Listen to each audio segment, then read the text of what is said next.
বাৰ্মাৰ মালটো আমাৰ পাইকাৰী মহলত আমি বন্ধ ৰাখিছোঁ। অলপ দিন আগত দেখা পাইছে বাৰ্মা মানে ইয়াত বিক্ৰী নহয় আমি হেৰি মাৰি থৈছোঁ।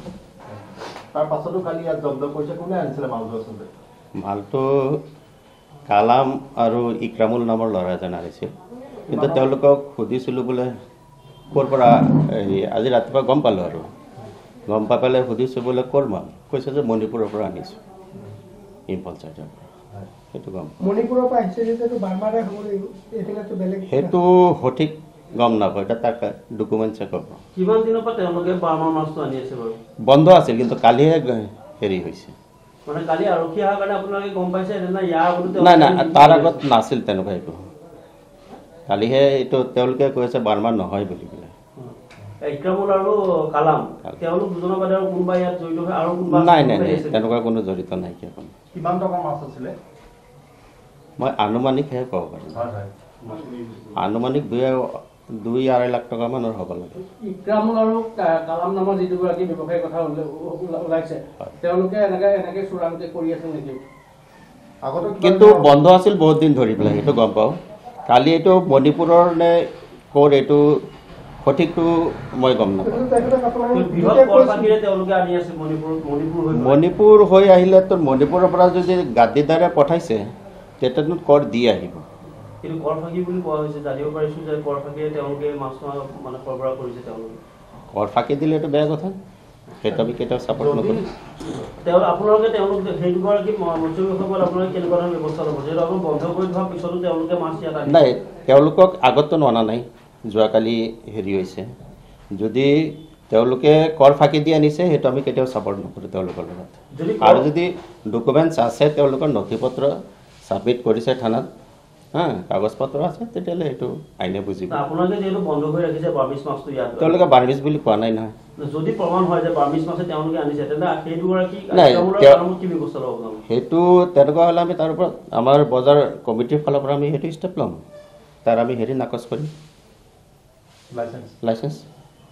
লাইচেঞ্চটো চৰকাৰী। আমাৰ কমিটিৰ যিখিনি কৰণীয় আছে আমি আমাৰ ইয়াত কৰিবলগীয়া সেইখিনি আমি তাক দুইজনে মানে কি ইয়াত কাৰোবাৰ ভেটিত ভাড়া হিচাপে লৈ পেলাই চালনা কৰি আছে।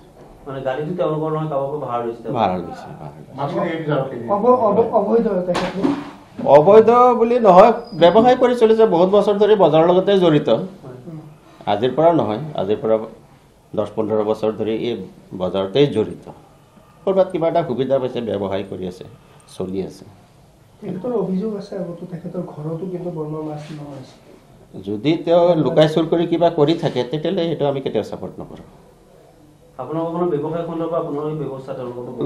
আমাৰ যিখিনি চৰকাৰী ফালৰ পৰা নহয়, আমাৰ সন্থাৰ ফালৰ পৰা যিখিনি আমি হেৰি আছে সেইখিনি আমি 100% ল'ম। আমি কেতিয়াও ছাপোৰ্ট নকৰোঁ। নিশ্চয়কৈ এই বিষয়ত অসম জাতীয়তাবাদী যুৱ ছাত্ৰ পৰিষদে পূৰ্বৰে পৰাই আমি কঠোৰ এক নজৰ ৰাখিছোঁ। আৰু এটা কথা আমি ক'ব লাগিব, পূৰ্বৰ কিছু কথা, যে আমাৰ ইয়াতে ফৰ্মেলিনযুক্ত মাছৰ প্ৰথম ইয়াতে ধৰা পেলোৱা নগাঁও মহাবিদ্যালয় আছিলে। সেই সময়তো আমি জাতীয়তাবাদী যুৱ ছাত্ৰ পৰিষদে সোচ্চাৰে ইয়াৰ বিৰুদ্ধে প্ৰতিবাদ কৰিছিলোঁ। তাৰপিছতে বাৰ্মাৰ পৰা ডাঙৰ ডাঙৰ প্ৰজাতিৰ যি ৰৌ বা ভকুৱা মাছবিলাক আহিছিলে, সেইসমূহ ৰাজহ ফাঁকি দি পেলাই মণিপুৰৰ হৈ পেলাই এনেকৈ আহিছিলে, সেইসমূহ আমি নগাঁও যুৱ ছাত্ৰ পৰিষদে ধৰা পেলাই প্ৰশাসনৰ মীন বিভাগৰ জৰিয়তে আমি সেইবোৰ বন্ধ কৰিছিলোঁ। তাৰপিছত অতি শেহতীয়াকৈ বাংলাদেশৰ লগত মাছৰ সৰবৰাহ বন্ধ হৈ থকাৰ সময়ত এতিয়া ইলিছ মাছ আমাৰ মণিপুৰ হৈ বাৰ্মাৰ পৰা, আৰু তাত আমি আটাইতকৈ সংবাদ মাধ্যমৰ জৰিয়তে গম পাই আহ্চকিত হৈ পৰিছোঁ যে তাত সোণৰ বিস্কুট মাছৰ পেটৰ ভিতৰত সুমুৱাই অনা হৈছে। এনেকুৱা ধৰণৰ ব্যৱস্থা উলিয়াই প্ৰকৃততে নগাঁও জিলা প্ৰশাসনক বৃদ্ধাংগুষ্ট দেখাইছে। আৰু ইয়াৰ সমান্তৰালভাৱে নগাঁও যি মীন বিভাগ আছে, মীন বিভাগৰ যি দায়সৰা মন্তব্য বা তেখেতসকলৰ লগত আমি যোগাযোগ কৰিছোঁ যদিও তেখেতসকলে সম্পূৰ্ণৰূপে ইয়াৰ নথি পত্ৰ কিবাকিবি কথা কৈছে, কিন্তু তেখেতসকলে সৰজমিনভাৱে তদন্ত কৰিবৰ কাৰণে যিমান সময় ল'ব লাগে তাৰ আগতেই তেওঁলোকে সেই মাছসমূহ পুনৰ বজাৰলৈ মুকলি কৰি দিছে। এইটো কেনেকুৱা ধৰণৰ কথা? সেয়েহে আমি জাতীয়তাবাদী যুৱ ছাত্ৰ পৰিষদে আপোনালোকৰ সংবাদ মাধ্যমৰ জৰিয়তে পুনৰ ক'ব বিচাৰিছোঁ সংশ্লিষ্ট সকলো পক্ষক যে নগাঁৱত উত্তৰ পূৰ্বাঞ্চলৰ মাছৰ অবৈধ এক ৰমৰমীয়া ব্যৱসায় ইয়াত চলি আছে। ইয়াৰ ৰাজহ ফাঁকিৰ পৰা প্ৰমুখ্য কৰি বিভিন্ন ধৰণৰ অবৈধ কাৰ্যকলাপ মাছৰ জৰিয়তে হয়, সেইসমূহ নিৰীক্ষণ কৰিব লাগে।